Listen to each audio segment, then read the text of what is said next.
এবার আমরা বৃত্তের স্পর্শকের সংখ্যা নির্ণয় করব। দেখো, প্রথমে আমরা দেখব যে বিন্দু থেকে বৃত্ততে কয়টা করে স্পর্শক আঁকা যায়।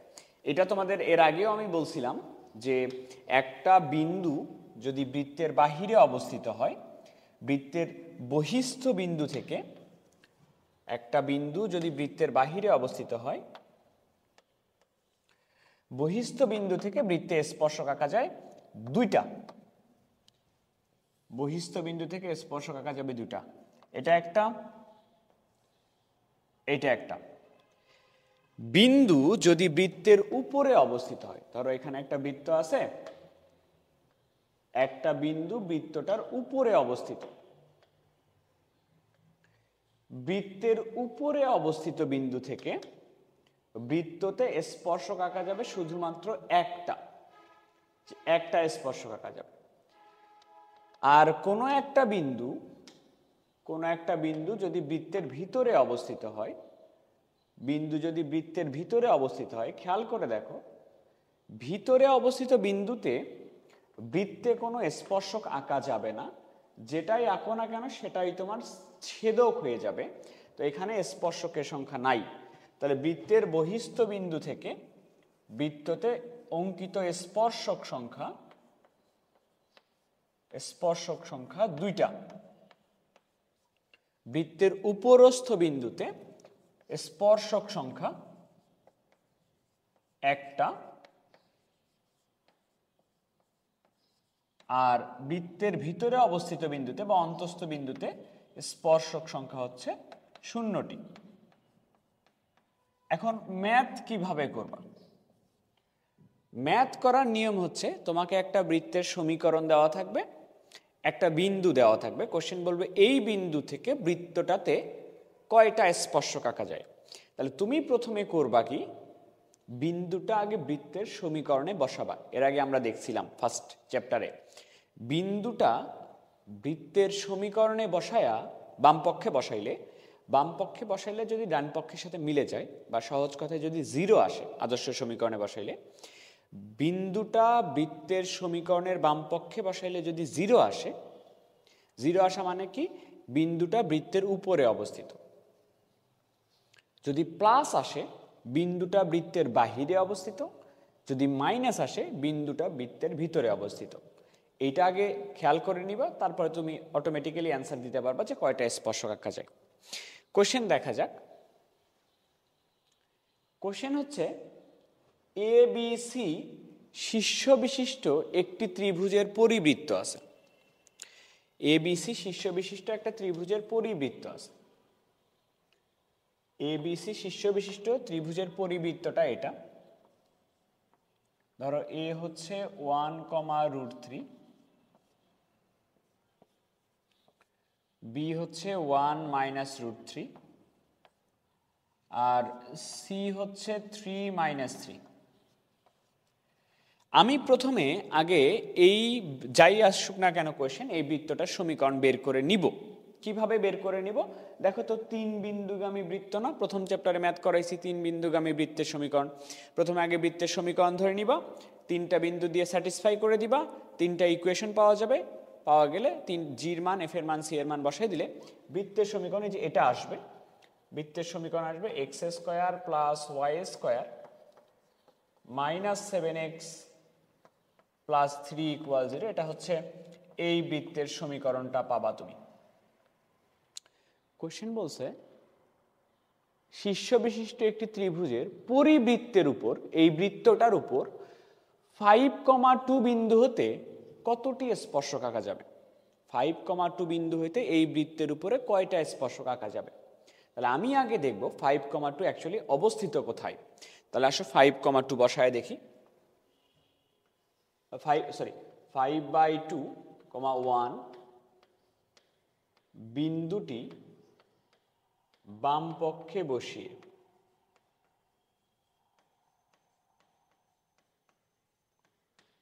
তাহলে বাম পক্ষে যদি বসাই, x এর জায়গায় বসবে 5/2, হয়ে যাবে 25/4, y এর জায়গায় বসবে 1 - 7 × 5/2, 35/2 + 3। এটা এইটার জন্য লসাগু হচ্ছে তোমার 4, 4 যদি লসাগু হয় তাহলে এখানে হবে 25 যোগ 4 মাইনাস 70 প্লাস 12, তাহলে 25 আর 12 হচ্ছে তোমার 37, 37 আর হলো 4, 41 মাইনাস 70 ডিভাইডেড বাই 4, তাহলে তোমার আসতেছে মাইনাস 29/4, এটা আসতেছে। তাহলে বিন্দুটা বাম পক্ষে বসায়া মানটা আসছে তোমার নেগেটিভ। নেগেটিভ হওয়া মানে বিন্দুটা বৃত্তের ভিতরে অবস্থিত। তাহলে যেহেতু বিন্দুটা বৃত্তের ভিতরে অবস্থিত, স্পর্শক সংখ্যা কত বলো তো? স্পর্শক সংখ্যা, ভিতরে অবস্থিত বিন্দু থেকে স্পর্শক সংখ্যা আঁকা যাবে না। স্পর্শক সংখ্যা হচ্ছে 0টি, স্পর্শক আঁকা যাবে। আশা করি বুঝতে পারছো। এবার আসো মেইন টপিকে আসি। স্পর্শক সংখ্যার ক্ষেত্রে কোনো একটা বৃত্তের বিন্দু থেকে স্পর্শক গেল।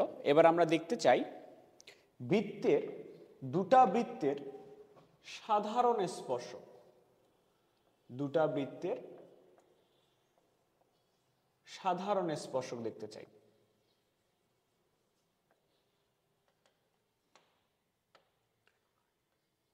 দুটি বৃত্তের সাধারণ স্পর্শকটা দেখতে চাই। খেয়াল করো, আগে একটু সামারি বলে নিচ্ছি। এখানে একটা বৃত্ত আছে, এখানে একটা বৃত্ত আছে, দুটা বৃত্তের সাধারণ স্পর্শক কি সেটা একটু বুঝতে চাই। সাধারণ স্পর্শক বা কমন ট্যানজেন্ট 3 ধরনের হয়। একটা হলো সরল সাধারণ স্পর্শক। সাধারণ স্পর্শক মানে কি? যে স্পর্শকটা দুটা বৃত্তকে স্পর্শ করবে। মনে করো এই দুটা বৃত্তের ক্ষেত্রে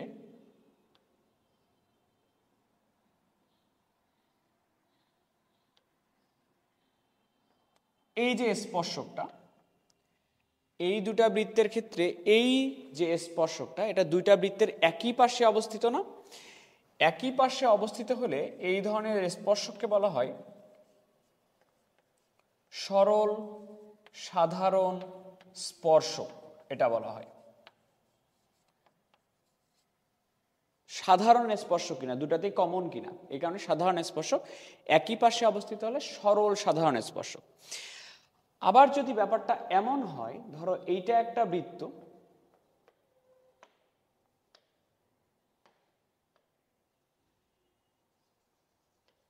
এটা মনে করো আর একটা বৃত্ত, দুটা বৃত্ত দেওয়া আছে এখানে। একটা স্পর্শক মনে করো এরকম করে গেল, বৃত্তের স্পর্শক মনে করো এরকম করে গেল। এই ধরনের স্পর্শকে বলা হয় তির্যক সাধারণ স্পর্শক। তির্যক সাধারণ স্পর্শক বলা হয়। আবার দুটা বৃত্ত ধরো এই অবস্থায় আছে, এখানে একটা বৃত্ত আছে, ধরো এখানে একটা বৃত্ত আছে। এই দুটা বৃত্তকে সাধারণভাবে একটা স্পর্শক যদি স্পর্শ করে যায়, স্পর্শকটা এরকম হইতে পারে। এটাকে বলা হয় স্পর্শ বিন্দুগামী, স্পর্শ বিন্দুগামী সাধারণ স্পর্শক। তাইলে দুইটা বৃত্তের সাধারণ স্পর্শক 3 ধরনের হইতে পারে।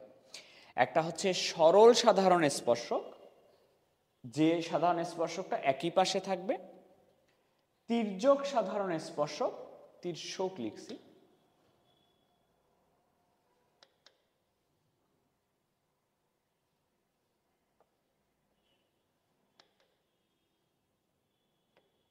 তির্যক সাধারণ স্পর্শক এবং স্পর্শ বিন্দুগামী সাধারণ স্পর্শক। আমরা এই জিনিসটার অ্যাকচুয়ালি ডিটেলস পড়তে চাই। টোটাল কতগুলা কেস হইতে পারে, কি কন্ডিশনে হইতে পারে, এবং সেক্ষেত্রে কি ধরনের স্পর্শক কয়টা থাকবে, একটু ভালো করে বুঝবা। দেখো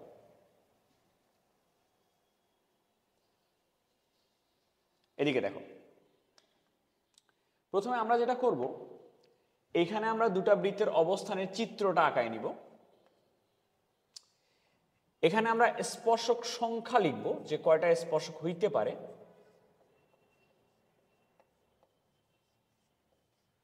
আর সেটার জন্য শর্ত কি হবে সেটা আমরা লিখবো এখানে। এবার তোমাকে আমি বুঝাই আগে দুটা বৃত্ত কতভাবে থাকতে পারে, এটাকে ভালো করে দেখো। দুটা বৃত্ত কতভাবে থাকতে পারে। প্রথমে এখানে একটা বৃত্ত আছে, এখানে আরেকটা বৃত্ত আছে। কি অবস্থান বৃত্তদ্বয়ের?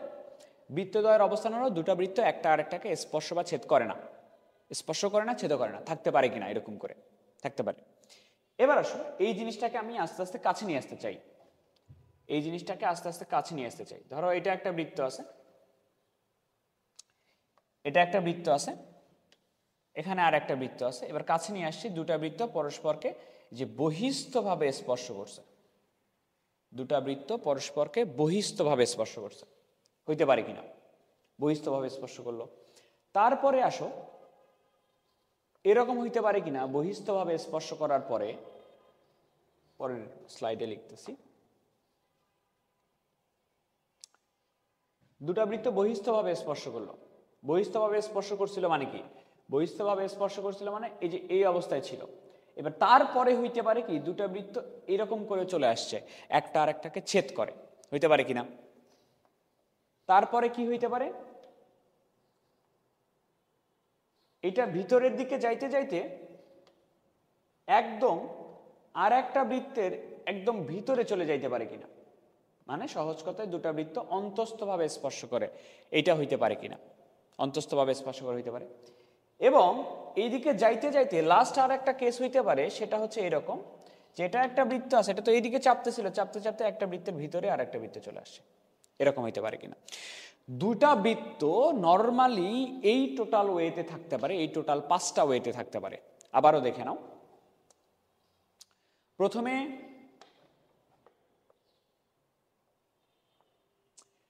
যেটা থাকতে পারে সেটা হচ্ছে দুটা বৃত্ত স্পর্শ করে না, ছেদ করে না। তারপরে কি কাছে নিয়ে আসছি, বহিস্থভাবে স্পর্শ করে। আরো ওইদিকে নিয়ে গেছি, স্পর্শ করতে করতে গিয়ে ছেদ করে ফেলছিল, তারপরে ভিতরে চলে গেছে অন্তস্থভাবে স্পর্শ করে, তারপরে একদম ভিতরে চলে গেছে, স্পর্শ বা ছেদ করে না, তবে ভিতরে একটা বৃত্ত আর একটা বৃত্তের ভিতরে অবস্থিত। আমরা একটু কন্ডিশনগুলো দেখব। আমরা প্রথমে আগে একটু কন্ডিশনগুলো দেখব, তারপরে আমরা স্পর্শকের সংখ্যা দেখব। এখানে একটু দেখো, এখানকার জন্য কন্ডিশনটা দেখা যাক।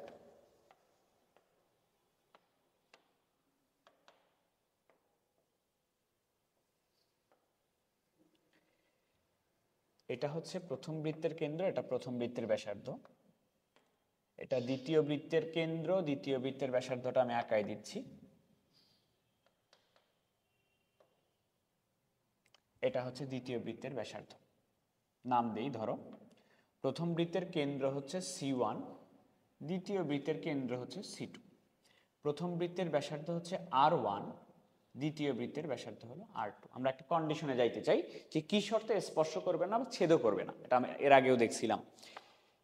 খেয়াল করো, আমি ধরো দুটা কেন্দ্রের মধ্যবর্তী দূরত্ব বের করলাম, দুইটা কেন্দ্রের মধ্যবর্তী দূরত্ব মানে C1 আর C2 বের করলাম। C1 C2 মানে কতটুকু বের করলাম দেখো তো। C1 C2 মানে এখান থেকে শুরু করে এই পর্যন্ত বের করলাম না? C1 C2 এই অংশটুকু কিনা। এবার আমি বের করলাম, দুটা ব্যাসার্ধ যোগ করলাম, R1 প্লাস R2। আমাকে একটু বলতে পারবা যে দুটা কি সমান হবে নাকি কোনটা বড় হবে কোনটা ছোট হবে? C1 C2 বড় হবে নাকি R1 প্লাস R2 বড় হবে? বলো দেখি। C1 C2 বড় হবে নাকি R1 প্লাস R2 বড় হবে? দেখেই বোঝা যাচ্ছে না যে C1 C2 এর মান বড়? আর না বুঝতে পারলে তুমি এইভাবে দেখো, না বুঝতে পারলে এইভাবে দেখো। C1 C2 তো এই পুরা কালার, এটা R2 কে যদি আমি যোগ করে দিই, R1 আর R2 যোগ করলে এতখানি হবে না? তাহলে দেখেই কি বোঝা যাচ্ছে না যে এখানকার ক্ষেত্রে C1 C2 বড় হবে? তাহলে কন্ডিশন যদি এটা হয় C1 C2 is greater than R1 plus R2, তাহলে দুটা বৃত্ত একটা আর একটাকে স্পর্শ করবে না, ছেদ করবে না। 2 নম্বরে আসো। 2 নম্বরে হচ্ছে দুটা বৃত্ত পরস্পরকে বহিস্থভাবে স্পর্শ করছে, এটা ফার্স্ট চ্যাপ্টারে পড়াইছিলাম। এটা প্রথম বৃত্তের কেন্দ্র, এটা প্রথম বৃত্তের ব্যাসার্ধ, এটা দ্বিতীয় বৃত্তের কেন্দ্র, এটা দ্বিতীয় বৃত্তের ব্যাসার্ধ। ঠিক আছে? তাহলে আমি তোমাকে এবার বললাম যে C1 C2 আমি বের করলাম, কেন্দ্র কেন্দ্র এটা, R1 এটা, R2 এটা, এটা ফার্স্ট চ্যাপ্টারে পড়ছো। এখন তোমাকে কি আমি বলতে পারি না C1 থেকে C2 পর্যন্ত দূরত্ব যতখানি R1 আর R2 যোগ করলে, R1 আর R2 যোগ করলে ওই সেম দূরত্ব পাওয়া যাবে। তাহলে এটা নতুন করে ব্যাখ্যা করার কোনো দরকার নাই, তুমি জানোই, ফার্স্ট চ্যাপ্টারে পড়ছো। বহিস্থভাবে স্পর্শ করার শর্ত হচ্ছে C1 C2 is equal R1 plus R2। বহিস্থভাবে স্পর্শ করার শর্ত ছিল C1 C2 is equal R1 plus R2। আর অন্তস্থভাবে স্পর্শ করার শর্ত কি ভাই? এটা ছিল না যে অন্তস্থভাবে স্পর্শ করে। অন্তস্থভাবে ফার্স্ট চ্যাপ্টার যদি ভালোভাবে পড়ে আসো এটা জানবা তুমি, C1 C2 is equal R1 difference R2, বা মডুলাস দিয়ে দিচ্ছি যেহেতু দূরত্ব, R1 মাইনাস R2 এর মডুলাস, দূরত্ব যেহেতু C1 C2 দুটা কেন্দ্রের মধ্যবর্তী দূরত্ব। তাহলে বহিস্থভাবে স্পর্শ করার শর্ত C1 C2 এর মান হবে R1 প্লাস R2 সমান, আর অন্তস্থভাবে স্পর্শ করার শর্ত হবে C1 C2 এর মান হচ্ছে R1 মাইনাস R2 এর সমান। এখন এটা কি মাঝখানের কেস না বলো তো? এটা কি মাঝখানের কেস না? এটাতে বহিস্থভাবেও স্পর্শ করে না, আবার অন্তস্থভাবেও স্পর্শ করে না। এই জন্য এটাতে কন্ডিশন বের করলে দেখবা কন্ডিশনটা এরকম আসছে, C1 C2 যে মান, C1 C2 যে মান এটা R1 মাইনাস R2 এই দূরত্বর থেকে বড় হবে, আর R1 প্লাস R2 এই দূরত্বের থেকে ছোট হবে, মানে মাঝামাঝিতে থাকবে। C1 C2 R1 minus R2 থেকে বড়, R1 প্লাস R2 মাইনাসের থেকে বড়, প্লাসের থেকে ছোট, এরকম হবে। ঠিক আছে? এবং লাস্টের কেস যেটা, দুটা বৃত্ত যদি একটা আরেকটার ভিতরে ঢুকে যায় সেক্ষেত্রে এরকম হবে, C1 C2 এর মান ছোট হবে, C1 C2 এর মান ছোট হবে R1 মাইনাস R2 এর তুলনায়। এই হইল দুটা বৃত্ত কি অবস্থায় থাকবে সেটা বের করার কন্ডিশন। এবার মেইন কথায় আসি। মেইন কথা হচ্ছে আমরা একটু দেখতে চাই যে স্পর্শক কয়টা করে আঁকানো যায় সেটা একটু দেখতে চাই। স্পর্শক কয়টা করে আঁকানো যায়, কোন বৃত্তে কি ধরনের স্পর্শক কয়টা করে আঁকা যায়। দেখো, তাহলে প্রথম যে ব্যাপারটা সেটা হচ্ছে দুটা বৃত্ত স্পর্শ করে না, ছেদও করে না। এই ক্ষেত্রে দেখো তো এই স্পর্শকটা একই পাশে অবস্থিত কিনা। এটা একটা সরল সাধারণ স্পর্শক। সাধারণ স্পর্শক দুটা বৃত্তের এখানেও একটা আঁকা যায় কিনা দেখো তো, সাধারণ স্পর্শক এখানেও একটা আঁকা যায় কিনা, সাধারণ স্পর্শক এখানেও একটা আঁকা যায় কিনা।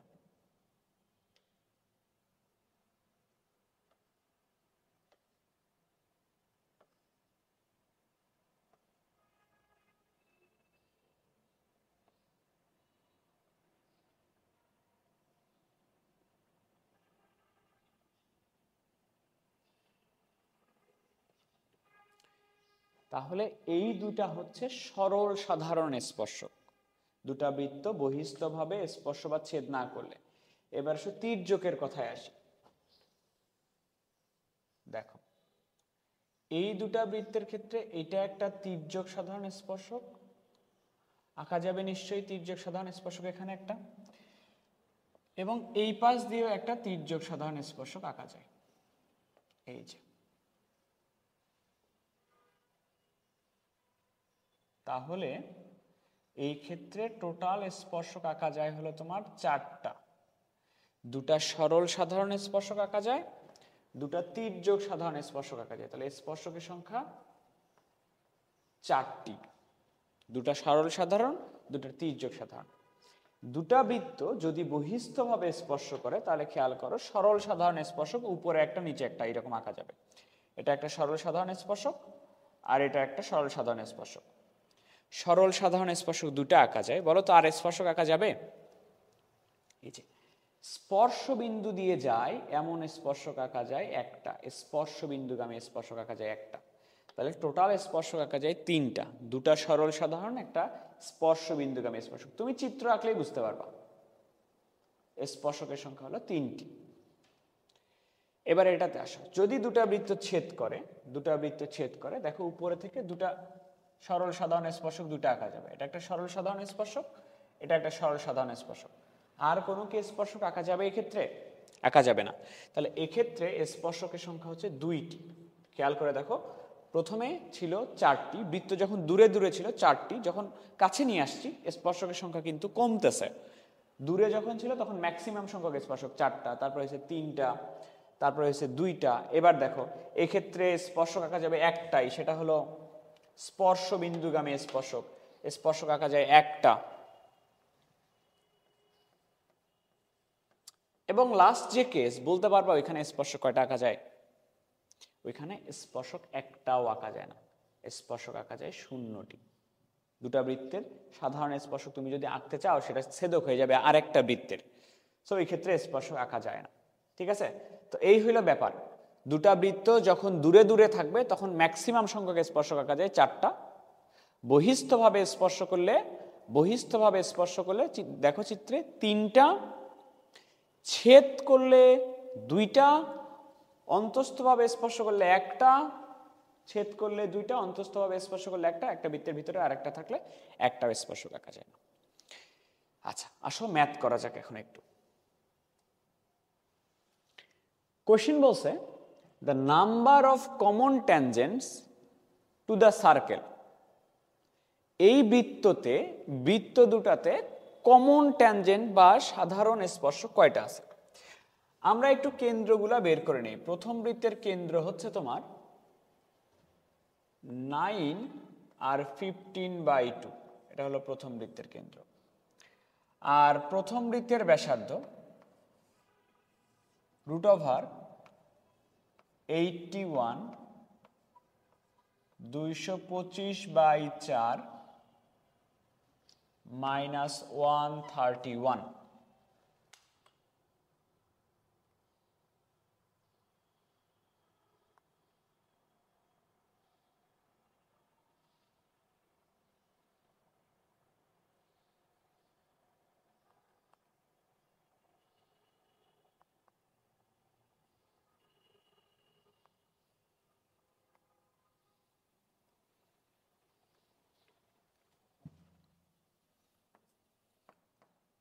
হিসাব করলে আসে 2.5।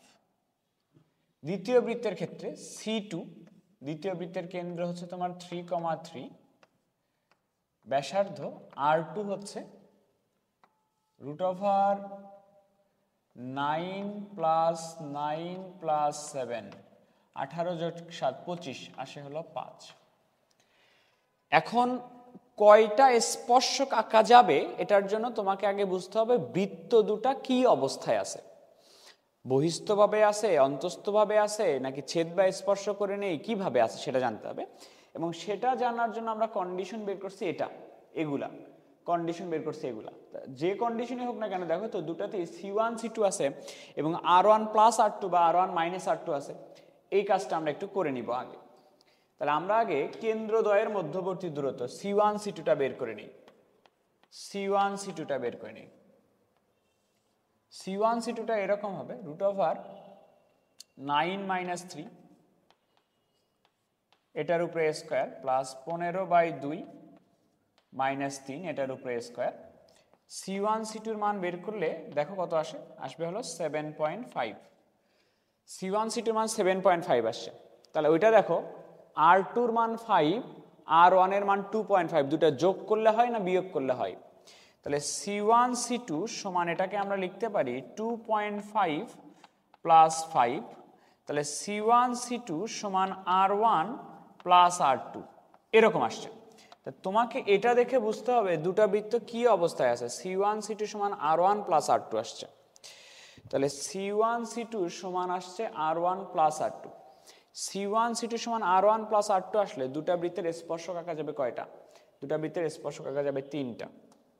অর্থাৎ তুমি জাস্ট এটুকু বুঝে নিবা দুটা বৃত্ত কি অবস্থায় আছে, বহিস্থভাবে স্পর্শ করে আছে। এটা একটা বৃত্ত, এটা একটা বৃত্ত, দুটা বৃত্ত বহিস্থভাবে স্পর্শ করে আছে।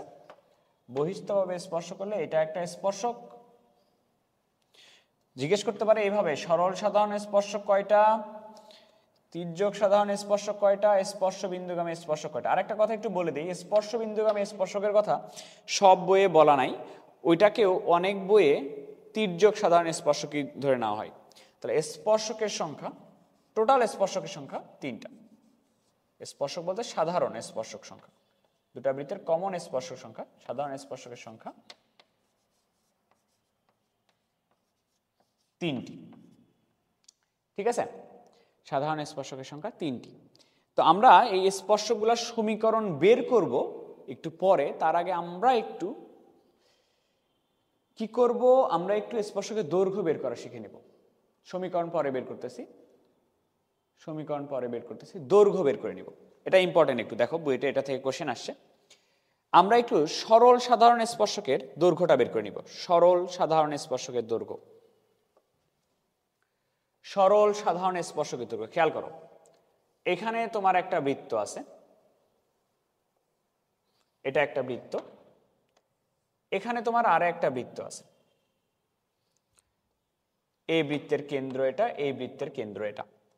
আমরা চাই কি সরল সাধারণ স্পর্শকের দৈর্ঘ্যটা বের করতে চাই। তাহলে সরল সাধারণ স্পর্শক কেমন হয়? সরল সাধারণ স্পর্শক এরকম হয়, এটা হয় সরল সাধারণ স্পর্শক। সরল রেখা তো নাকি, স্পর্শক তো সরল রেখা। স্পর্শকের দৈর্ঘ্য বলতে বোঝায় এই স্পর্শ বিন্দু থেকে আর একটা স্পর্শ বিন্দু পর্যন্ত টোটাল ডিস্টেন্স কতটুকু। ধরে নিচ্ছি আমি এবি, এইটুকু আমাকে বের করতে হবে। বা সাপোজ ধরো স্পর্শকের দৈর্ঘ্যকে আমি ধরো ডি ধরে নিছি, স্পর্শকের দৈর্ঘ্যকে আমি ডি ধরে নিছি। দুটা বৃত্ত আঁকছি, দুটা বৃত্ত যে কোনো অবস্থায় থাকতে পারে, ধরো এই অবস্থায় আছে, আমাকে স্পর্শকের দৈর্ঘ্য বের করতে হবে। তাহলে এটা হচ্ছে প্রথম বৃত্তের কেন্দ্র C1, এটা হলো দ্বিতীয় বৃত্তের কেন্দ্র C2, এটা হচ্ছে প্রথম বৃত্তের ব্যাসার্ধ ধরে নাও R1, এটা হলো দ্বিতীয় বৃত্তের ব্যাসার্ধ, দ্বিতীয় বৃত্তের ব্যাসার্ধ ধরে নাও R2। চিত্র খেয়াল করো, প্রথমে একটা বৃত্ত দেওয়া ছিল, কেন্দ্র ব্যাসার্ধ বের করে নিছি। দ্বিতীয় একটা বৃত্ত দেওয়া ছিল, কেন্দ্র ব্যাসার্ধ বের করে নিছি। কি বের করতে বলছো তোমাকে? তোমাকে বলছে স্পর্শকের দৈর্ঘ্য নির্ণয় করো। স্পর্শকের দৈর্ঘ্য নির্ণয় করো। স্পর্শকের দৈর্ঘ্য মানে কতটুকু? স্পর্শকের দৈর্ঘ্য মানে একটা স্পর্শ বিন্দু থেকে আর একটা স্পর্শ বিন্দু কতটুকু, মানে এবির মানটা কতটুকু। এবার খেয়াল করো, এবির মান বের করার জন্য আমি যেটা করতে চাই, এই কেন্দ্র থেকে এই রেখাটার উপরে আমি একটা লম্ব আঁকতে চাই। এক্স্যাক্টলি লম্ব আঁকতে চাই। লম্ব যদি আঁকি তাহলে দেখো তো এটা একটা আয়তক্ষেত্র ফর্ম করছে কিনা। যেহেতু আয়তক্ষেত্র ফর্ম করছে, যেহেতু আয়তক্ষেত্র ফর্ম করছে, আয়তক্ষেত্রের বিপরীত বাহুদ্বয় পরস্পর সমান আর সমান্তরাল, তাহলে এই এবি যদি আমার ডি পরিমাণ দৈর্ঘ্য হয়, পরে যেটা আঁকলাম এটার দৈর্ঘ্যটাও ডি হবে। তার মানে এটার মান বের করলেই আমার স্পর্শকের দৈর্ঘ্যটা বের হয়ে যাবে, যাবে কিনা? আচ্ছা, এখন আমি একটু দুটার কেন্দ্রটা যোগ করে দিব, দুটার কেন্দ্রটা যোগ করে দিব। দুটার কেন্দ্রের মধ্যবর্তী দূরত্ব, এটা একটা বিন্দু, এটা একটা বিন্দু, দুটার কেন্দ্রের মধ্যবর্তী দূরত্ব C1 C2 এটা হবে। এখন তুমি যে এখানে এখান থেকে এটা এখানে লম্ব টানলা এখান থেকে, তাহলে পুরাটা কিন্তু তোমার ছিল কতখানি? এই বৃত্তের ব্যাসার্ধ ছিল পুরাটা R1। তুমি যখন লম্ব টানছো এইটুকু R2 হলে, ওইটুকু R2 হলে এইটুকু কি R2 না? পুরাটা হচ্ছে R1, এইটুকু R2, তাহলে নিচের অংশটুকু কি ভাই? R1 মাইনাস R2, এটা না? এটা কিনা? কার মান বের করতে হবে তোমাকে? তোমাকে মান বের করতে হবে ডি এর।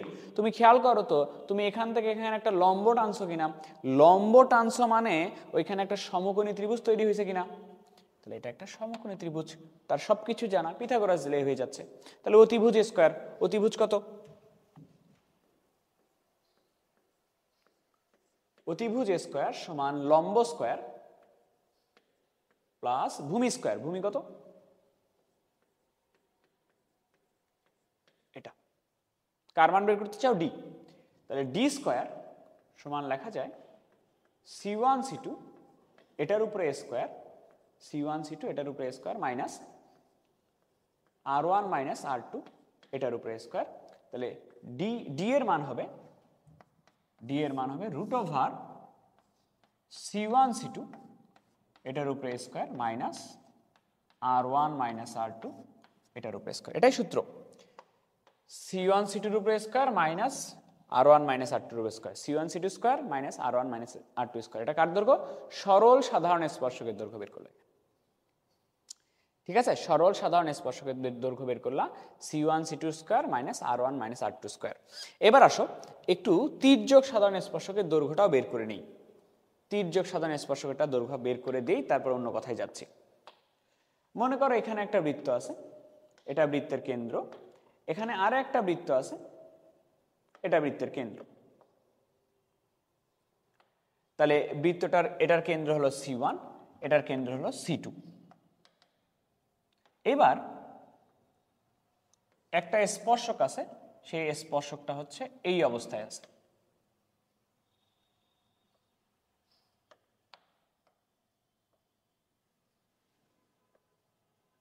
এটা বৃত্তের একটা স্পর্শক।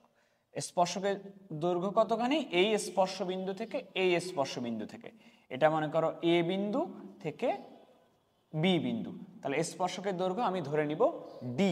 ওকে, স্পর্শকের দৈর্ঘ্য আমি ধরে নিব ডি। ডি এর মানটা বের করতে হবে। এখন একটু খেয়াল করো তো,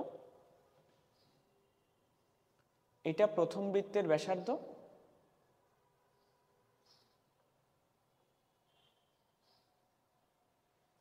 প্রথম বৃত্তের ব্যাসার্ধ এটা হচ্ছে R1। হ্যাঁ, কতখানি বের করবা তুমি? তুমি কিন্তু বের করবা ডি এর মান। ডি কতখানি? এই যে এতখানি ডি, এটার দৈর্ঘ্য বের করবে। এটা প্রথম বৃত্তের ব্যাসার্ধ হচ্ছে R1,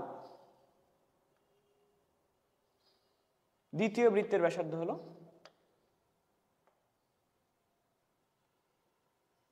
R2। ঠিক আছে, কতখানি বের করবা?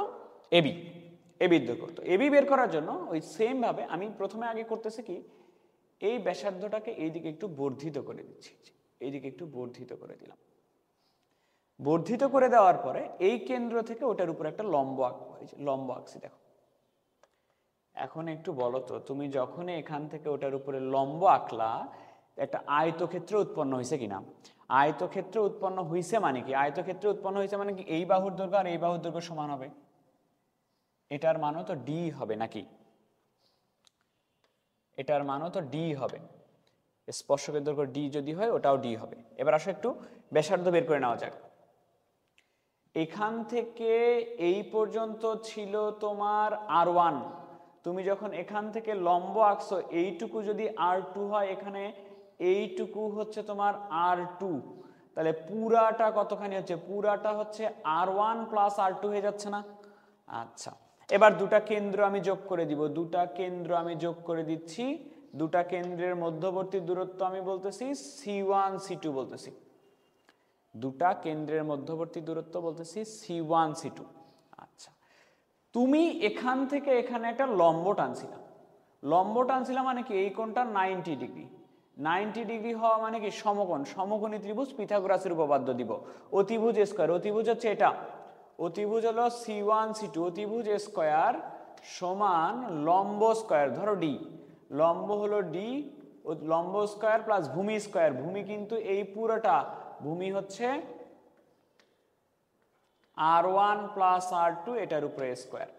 তাহলে C1 C2 square minus R1 minus R2, এটার উপরে স্কয়ার, এটা সমান লেখা যাবে ডি স্কয়ার। তাহলে ডি এর মান তোমার অ্যাকচুয়ালি আসবে রুট ওভার C1 C2, এটার উপরে square minus R1 minus R2 না plus R2, R1 plus R2, এটার উপরে স্কয়ার। একদম সেম জিনিস। সরল সাধারণ স্পর্শকের দৈর্ঘ্য বের করার সময় C1 C2 whole square minus R1 minus R2 whole square. সরল সাধারণ স্পর্শকের ক্ষেত্রে মাঝখানে মাইনাস হয়, তির্যক সাধারণ স্পর্শকের ক্ষেত্রে মাঝখানে প্লাস হয়। তো এই সরল সাধারণ স্পর্শকের ক্ষেত্রে আমরা প্রথমে আগে একটা অনুসিদ্ধান্ত করব। সেই অনুসিদ্ধান্ত পরে বুয়েটের একটা ম্যাথ সলভ করব। আগে দেখো, তুমি একটু আগে পড়ছো সরল সাধারণ স্পর্শকের দৈর্ঘ্যের সূত্র হচ্ছে D equal root over C1 C2 whole square minus R1 minus R2 whole square. দেখো একটু, অনুসিদ্ধান্তটা হচ্ছে দুটা বৃত্ত যদি পরস্পরকে বহিস্থভাবে স্পর্শ করে, দুটা বৃত্ত পরস্পরকে বহিস্থভাবে স্পর্শ করলে সরল সাধারণ স্পর্শকের দৈর্ঘ্য কি হয়। আমরা জানি সরল সাধারণ স্পর্শকের দৈর্ঘ্য, সরল সাধারণ স্পর্শকের দৈর্ঘ্য বের করার সূত্র হচ্ছে √, c1 c2 এটার উপরে square minus r1 minus r2 এটার উপরে স্কয়ার। আমরা এখনকার কেস যেটা দেখব, কেসটা হচ্ছে দুটা বৃত্ত যদি পরস্পরকে বহিস্থভাবে স্পর্শ করে। এটা একটা বৃত্ত, কেন্দ্র এটা, ব্যাসার্ধ এটা, এটা আর একটা বৃত্ত, এটা আর একটা বৃত্ত, এই বৃত্তের কেন্দ্র এটা, ব্যাসার্ধ এটা। প্রথম বৃত্তের কেন্দ্র হলো c1, দ্বিতীয় বৃত্তের কেন্দ্র হলো c2, প্রথম বৃত্তের ব্যাসার্ধ r1, দ্বিতীয় বৃত্তের ব্যাসার্ধ হলো r2। তুমি কিন্তু জানো বহিস্থভাবে স্পর্শ করার শর্ত হলো c1 c2 সমান r1 প্লাস r2। এটা জানো না? দুটো বৃত্ত বহিস্থভাবে স্পর্শ করলে c1 c2 সমান হয় r1 প্লাস r2। আমরা এই মানটা এখানে একটু বসাই দিই। বহিস্থভাবে স্পর্শ করলে c1 c2 জায়গায় বসবে আমাদের r1 plus r2 whole square minus এখানে আছে r1 minus r2 whole square. এটা হচ্ছে a plus B whole square minus a minus B whole square. সূত্র ভেঙে দিতে পারো বা ডিরেক্টলি 4ab সূত্র, এটা 4ab 4r1 r2 এটা সূত্র। তাহলে 4 কে রুটের বাইরে নিয়ে এসো, তাহলে এরকম হবে 2√r1 ইন্টু। একটু ভালো করে বুঝে নাও কি বললাম আমি তোমাকে।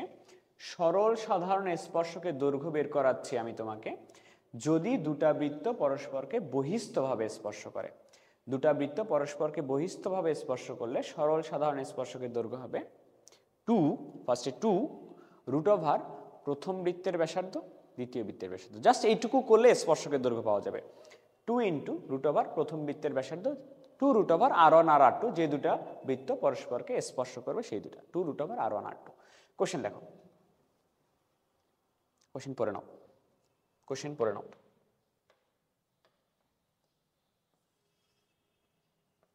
ছোট্ট একটু ম্যাথ। কোশ্চেন বলছে তিনটি বৃত্ত পরস্পরকে বহিস্থভাবে স্পর্শ করে, তিনটাই পরস্পরকে বহিস্থভাবে স্পর্শ করবে। চিত্র আঁকাও তো দেখি, তিনটা বৃত্ত কিভাবে, নিজে আগে আঁকাও। তিনটা বৃত্ত পরস্পরকে বহিস্থভাবে স্পর্শ করবে, তাদের একটি সরল সাধারণ স্পর্শক রয়েছে। তিনটা বৃত্তরই একটা কমন স্পর্শক থাকবে, যেটা আমি ধরে নিচ্ছি যেটা সরল সাধারণ। সরল সাধারণ মানে কি? একই পাশে থাকবে। তাইলে আমি একটু চিত্রটা আঁকাই। আচ্ছা, পুরো প্রশ্নটা একটু পড়ে নেই। বড়টির ব্যাসার্ধ 4, মাঝারিটির ব্যাসার্ধ 2 হলে ছোট বৃত্তের ব্যাসার্ধ কত? সামারিটা হচ্ছে এরকম, তিনটা বৃত্ত পরস্পরকে বহিস্থভাবে স্পর্শ করে থাকবে। এক নম্বর কথা, তাদের একটা সরল সাধারণ স্পর্শক থাকবে। বড়টার ব্যাসার্ধ 4, ছোটটার মাঝারিটার ব্যাসার্ধ 2, ছোটটার ব্যাসার্ধ কত? এটা জিজ্ঞেস করছে। তাহলে ব্যাপারটা হলো এটা তোমার একটা বড় বৃত্ত, এটা তোমার একটা বড় বৃত্ত, কালার চেঞ্জ করে দিচ্ছি। এটা একটা বড় বৃত্ত, এটা একটা মাঝারি বৃত্ত,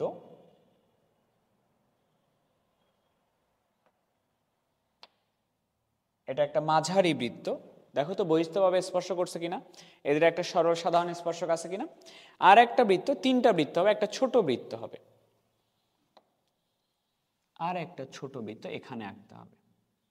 এই যে দেখো, দেখো তো তিনটা বৃত্ত পরস্পরকে বহিস্থভাবে স্পর্শ করছে কিনা এবং তাদের একটা সরল সাধারণ স্পর্শক, একই পাশে একটা স্পর্শক আছে কিনা।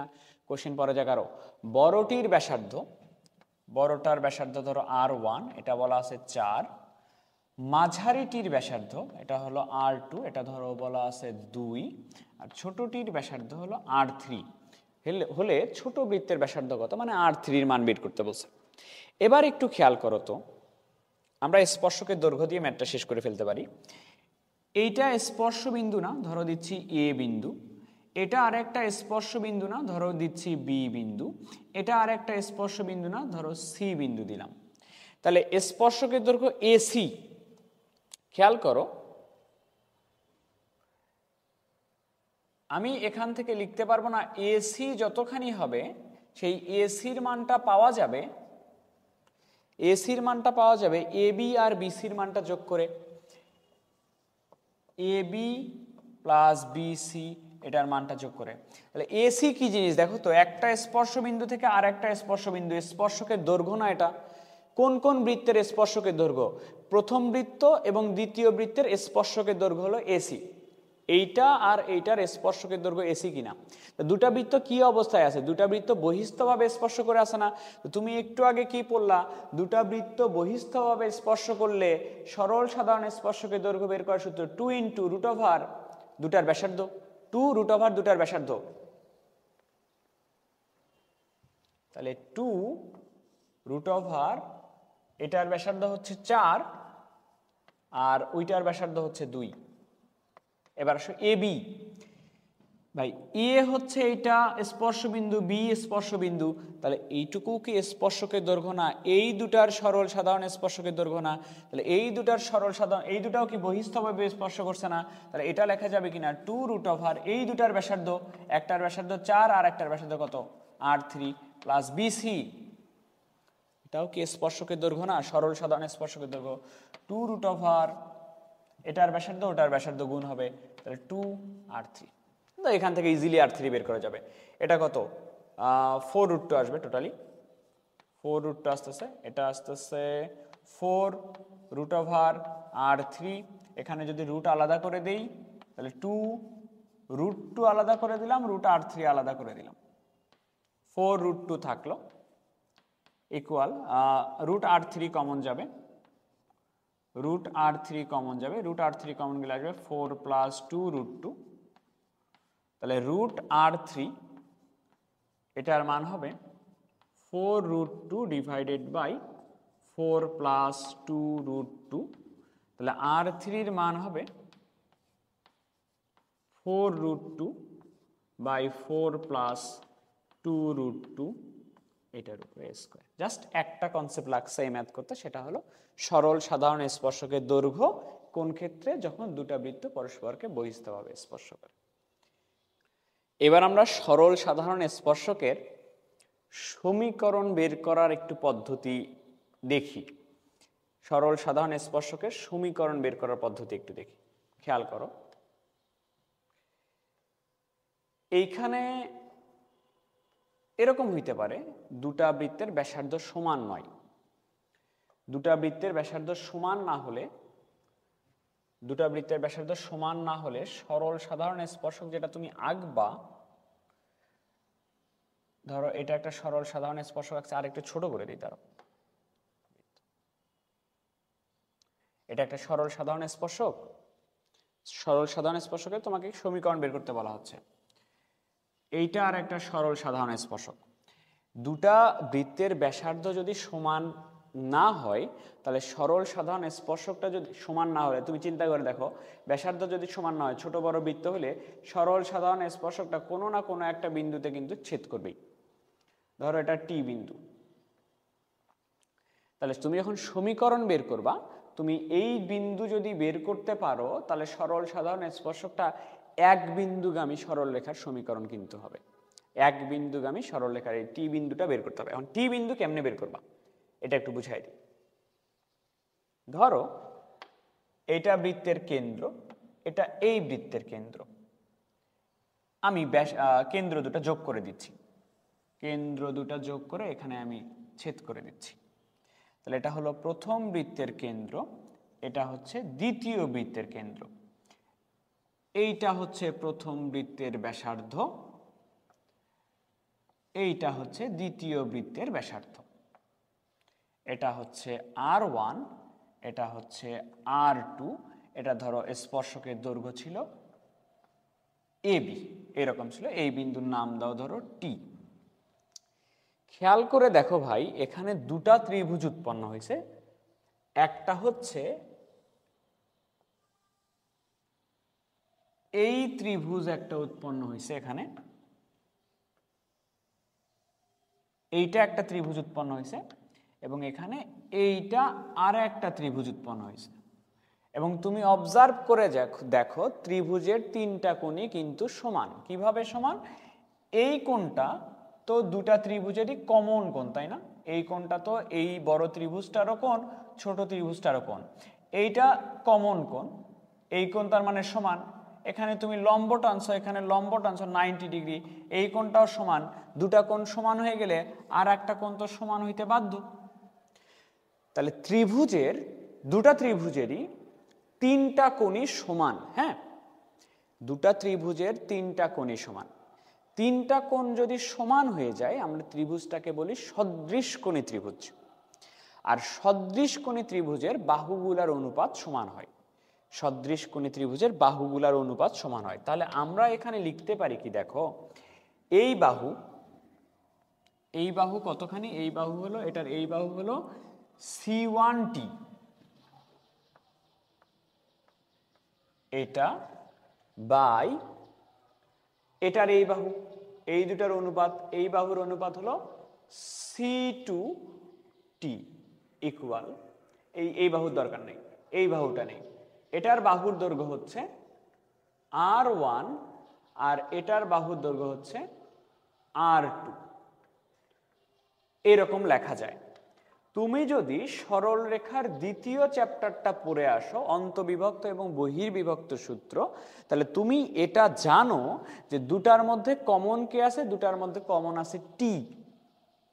টি বিভক্ত করতেছে C1 আর C2 কে কত অনুপাতে বিভক্ত করতেছে? R1:R2 অনুপাতে। কিভাবে বিভক্ত করতেছে? টি বিন্দুটা বিভক্ত করতেছে বহিস্থভাবে। তাহলে এখান থেকে একটা ডিসিশনে আসা যায়, সেটা হলো স্পর্শক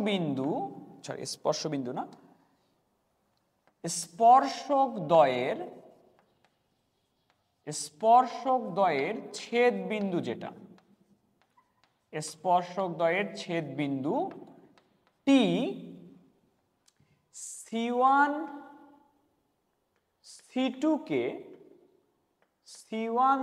কে R1:R2 অনুপাতে কই থেকে বিভক্ত করতেছে? R1:R2 অনুপাতে বহির্বিভক্ত করে।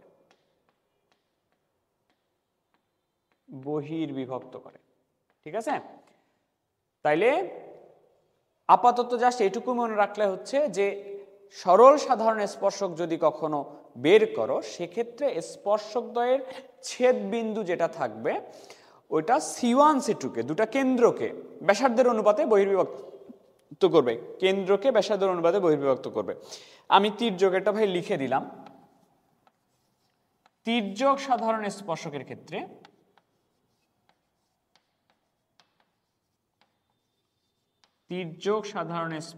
ক্ষেত্রে সেম ভাবে দেখবা। তির্যক সাধারণ স্পর্শকের ক্ষেত্রে ওই ছেদ বিন্দু যেটা কার ছেদ বিন্দু? স্পর্শক দ্বয়ের ছেদ বিন্দু টি বিন্দু C1 C2 কে সেম অনুপাতে R1:R2 অনুপাতে অন্তবিভক্ত করবে। আমি চিত্র দেখাই দিচ্ছি, বেশি কমপ্লেক্স করব না আর। অন্তবিভক্ত করে জাস্ট একটু বুঝাই দিব। দেখো,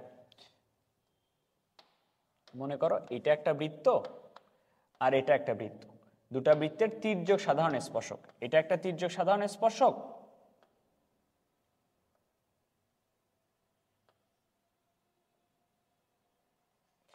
আর এটা একটা তির্যক সাধারণ স্পর্শক।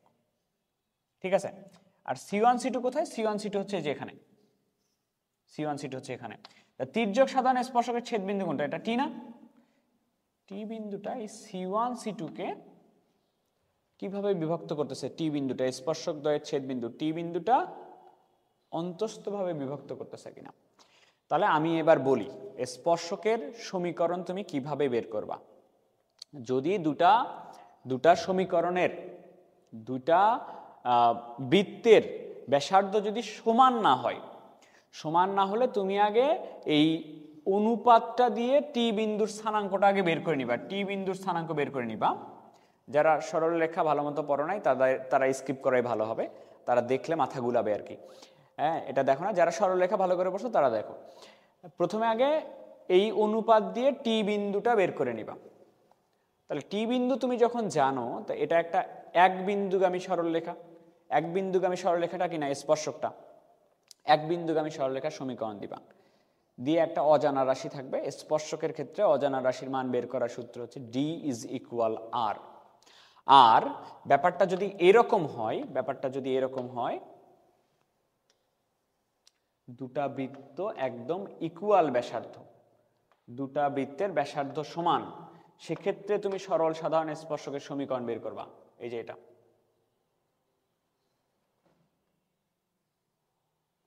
দুটা বৃত্তের কেন্দ্র কম বেশি হয়ে গেছে,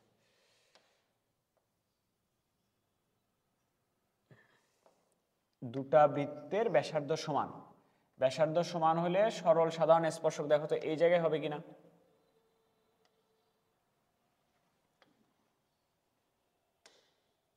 দুটা বৃত্তের ব্যাসার্ধ সমান হলে সরল সাধারণ স্পর্শক, এই যে এটা হবে কিনা সরল সাধারণ স্পর্শক। তো তখন তুমি করবা কি, তুমি এই যে কেন্দ্র জানো, এটার কেন্দ্র হলো C1, এটার কেন্দ্র হলো C2, C1 C2 তুমি জানোই, তুমি আগে এই সরলরেখাটার সমীকরণ বের করবা, দুই বিন্দুগামী সরলরেখা। তাহলে স্পর্শকটা ওই দুই বিন্দুগামী সরলরেখার সমান্তরাল সরলরেখা হবে। জাস্ট এইটুকু করলেই হবে, সমান্তরাল রেখা, যেখানে ধ্রুবকটার মান বের করো বা কিভাবে, স্পর্শকের ক্ষেত্রে অজানা রাশির মান বের করতে হয় ডি ইজ ইকুয়াল আর করে, এটা করে বের করবা। আসো ম্যাথ দেখা যাক। কেন্দ্র ব্যাসার্ধগুলো আগে বের করে নিব। প্রথম বৃত্তের কেন্দ্র হচ্ছে 0 0, প্রথম বৃত্তের ব্যাসার্ধ হচ্ছে 4, দ্বিতীয় বৃত্তের কেন্দ্র হচ্ছে -3,4 আর দ্বিতীয় বৃত্তের ব্যাসার্ধ হচ্ছে 5।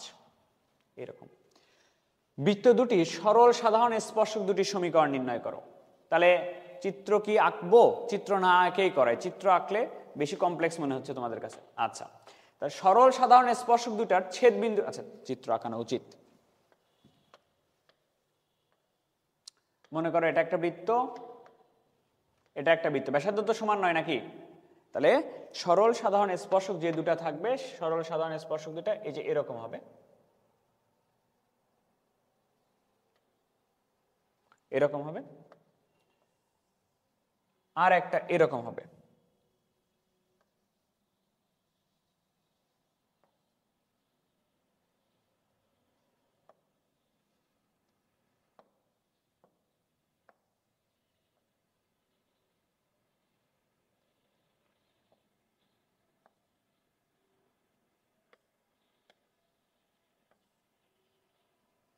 মনে করো এটাই তো, সরল সাধারণ স্পর্শক দুটা এরকম হবে। দুটা বৃত্তের সরল সাধারণ স্পর্শকটা এই যে এই বিন্দুটাতে ছেদ করবে, এটা ধরো টি বিন্দু। তা তোমাকে বলছিলাম টি বিন্দু কি বহিস্থভাবে বিভক্ত করে না দুটা কেন্দ্রকে? C1 কত? C1 হচ্ছে 0 0, C1 হচ্ছে 0 0, C2 হচ্ছে -3,4। তাহলে তুমি এভাবে লিখবা, সরল সাধারণ স্পর্শক দ্বয়, সরল সাধারণ স্পর্শক দ্বয়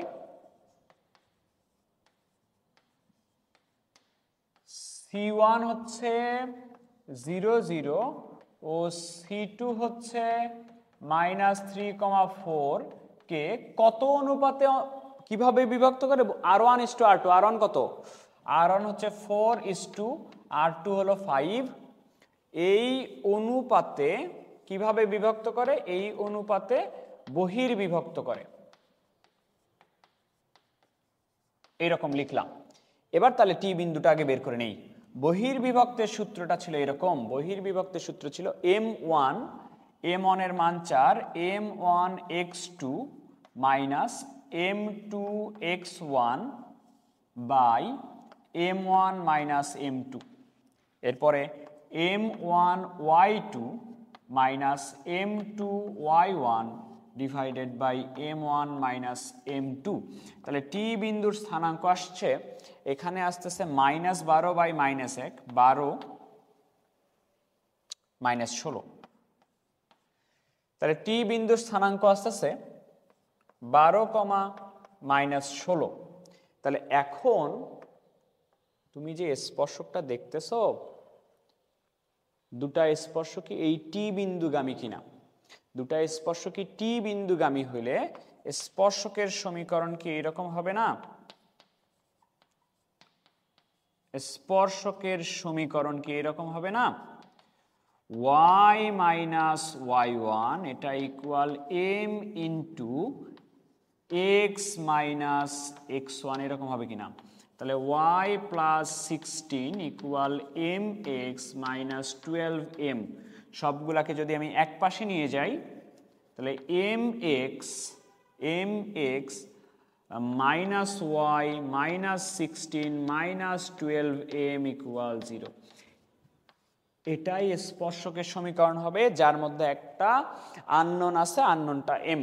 বারবার বলে আসছি স্পর্শকের ক্ষেত্রে অজানা রাশির মান বের করার সূত্র হচ্ছে d ইজ ইকুয়াল r। তাহলে যেটা লিখলা সেটা হলো এই রেখাটা বা এই রেখাটার সমীকরণ, mx minus y minus 16 minus 12m এটা ইকুয়াল 0। এটা হলো স্পর্শকের সমীকরণ। এটা থেকে করি। এটার আর এর মান কত ছিল? এটা আর এর মান ছিল 4। তাহলে এই কেন্দ্র থেকে এই রেখাটার ডিসটেন্স হচ্ছে 4। তাহলে শর্ত মতে d is equal r, homework দিয়ে দিব। তাহলে d কেমনে বের করবা? x এর জায়গায় বসবে 0, y এর জায়গায় বসবে 0, থাকবে মাইনাস 16 মাইনাস 12m,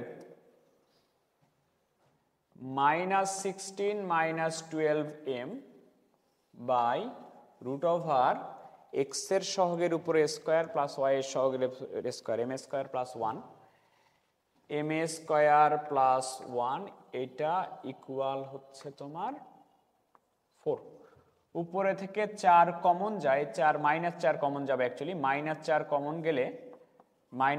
কমন গেলে আসবে এখানে 3m প্লাস 4 বাই আসবে root over m square plus 1 এটা ইকুয়াল 4। 4 আর 4 কাটবে, দুই পাশে যদি বর্গ করে দেয় এখানে হবে 9m square plus 24m plus 16 equal m square plus 1। তাহলে 8m স্কোয়ার হচ্ছে 8m স্কোয়ার প্লাস 24m হচ্ছে প্লাস 15 ইকুয়াল 0 এরকম হচ্ছে। এখানে ক্যালকুলেটর নিবা, ক্যালকুলেটরের সমাধান করলে m এর দুটা মান আসবে, সেই m এর দুটা মান সমীকরণে বসায় দিবা, সমীকরণে বসায় দিলে দুটা স্পর্শকের সমীকরণ পাবা। এই হচ্ছে প্রসেস। আর একটা যেটা আছে এটা হোমওয়ার্ক নাও, এটা নিজে করবা, ঠিক আছে?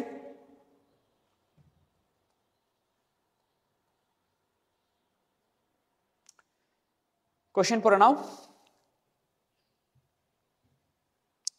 প্রশ্ন পড়ে নাও।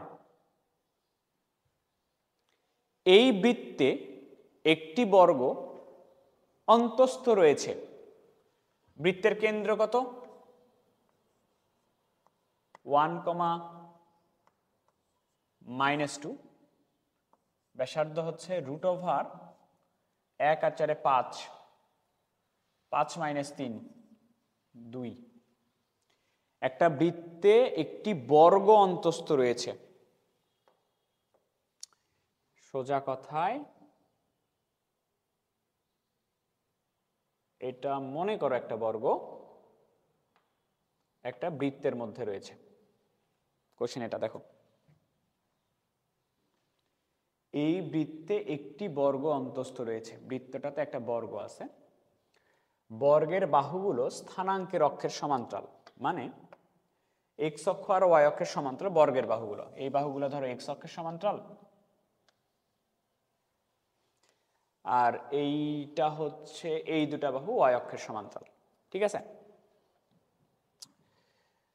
আচ্ছা, কেন্দ্র কত? 1,-2। তাহলে 1,-2 হলে অ্যাকচুয়ালি এক্স অক্ষটা উপরে দেওয়া উচিত। কেন্দ্র যদি 1,-2 হয়, মনে করো এটা এরকম অবস্থায় আছে, মনে করো 1,-2 এটা। আচ্ছা, অক্ষ নাই দিই, না দিয়েই বুঝাই। দেখো, ধরে নিও ওখানে অক্ষ আছে, বাহুগুলো অক্ষের সমান্তরাল। বর্গের বাহুগুলো স্থানাঙ্কের অক্ষের সমান্তরাল হলে বর্গের 4টা শীর্ষের স্থানাঙ্ক নির্ণয় করো। খুবই ইজি কোশ্চেন, কিন্তু তুমি যদি না বুঝো খুবই কঠিন কোশ্চেন। জাস্ট একটু বুঝলে হয়ে যাবে, আর কিচ্ছু দরকার নাই, আর কিচ্ছু দরকার নাই। এখানে বলছে একটা বৃত্তের ভিতরে একটা বর্গ আছে, একটা বৃত্তের ভিতরে একটা বর্গ আছে, এই বর্গের বাহুগুলো স্থানাঙ্কের অক্ষের সমান্তরাল হইলে বর্গের 4টা শীর্ষের স্থানাঙ্ক নির্ণয় করো। তাহলে মনে করো, এদিকে দেখো, আগে আমি একটু ভাগ করে নেই, এগুলাকে ইকুয়ালি ডিভাইডেড করে নেই। কর্ণটা আগে আঁকায় নি,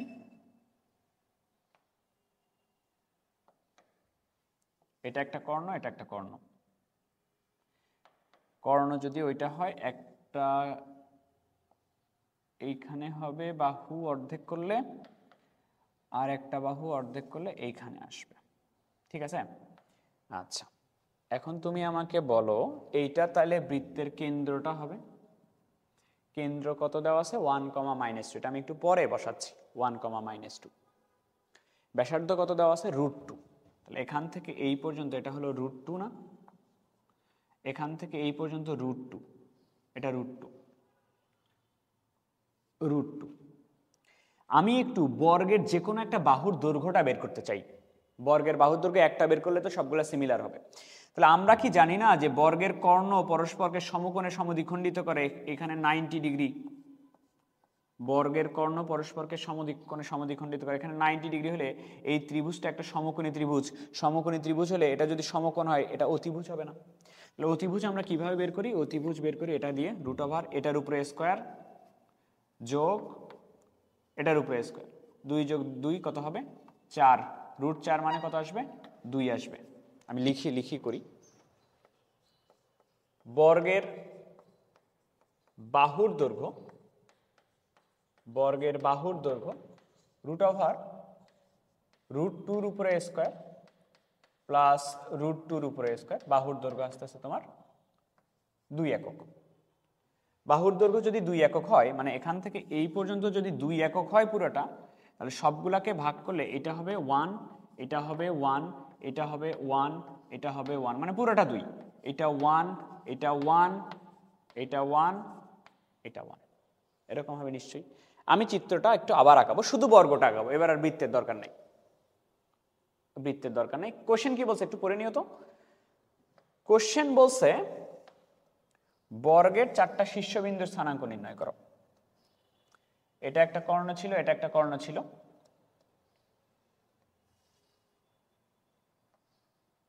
এটা একটা বাহু ছিল, এটা একটা বাহু ছিল। আমরা জাস্ট বাহুর দৈর্ঘ্যটা বের করে নিয়েছি। বাহুর দৈর্ঘ্যটা ছিল তোমার, দেখো এরকম।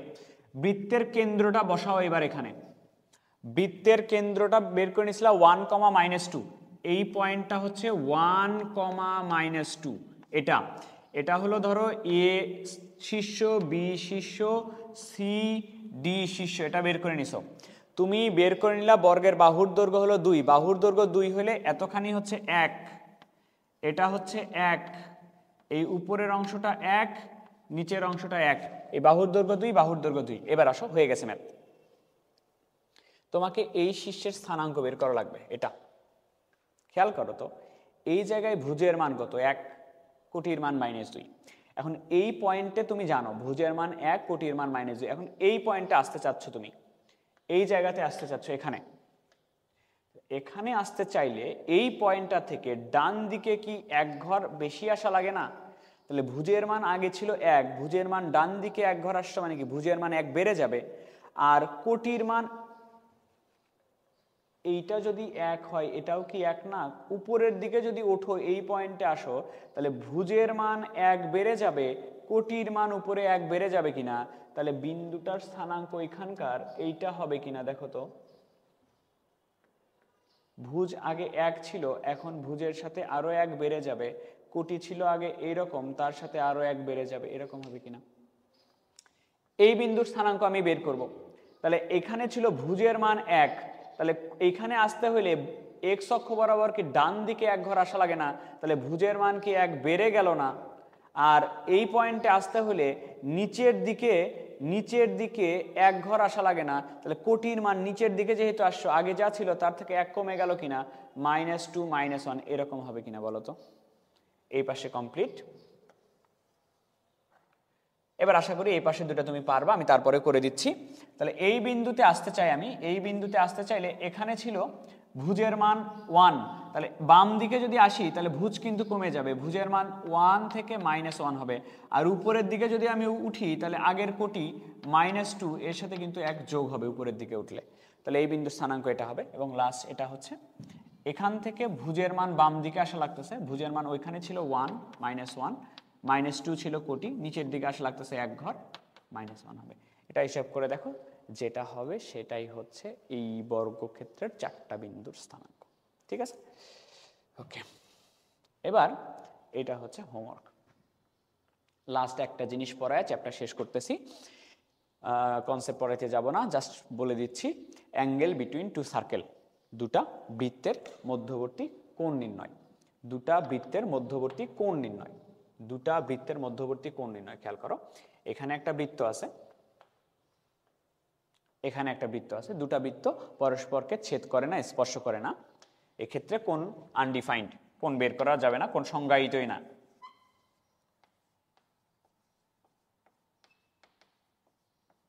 দুটা বৃত্ত পরস্পরকে স্পর্শ বা ছেদ না করলে কোণ বের করাই যাবে না।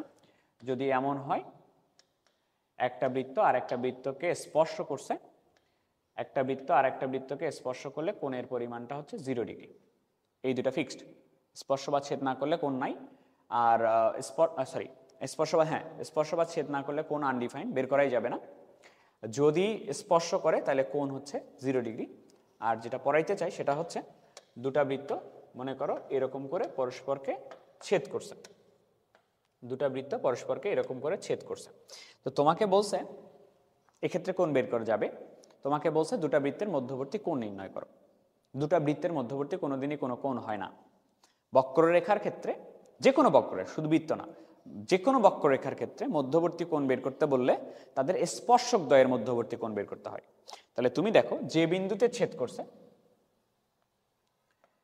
যে বিন্দুতে ছেদ করছে এই বিন্দুতে আমি যদি স্পর্শক আঁকায় দিই, এটা একটা স্পর্শক,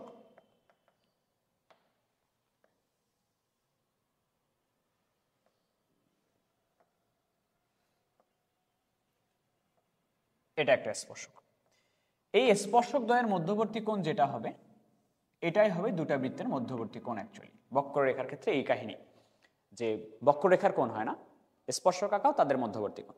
এখন আসো আমি ডিরেক্টলি সূত্র লিখে দিচ্ছি। দুটি বৃত্তের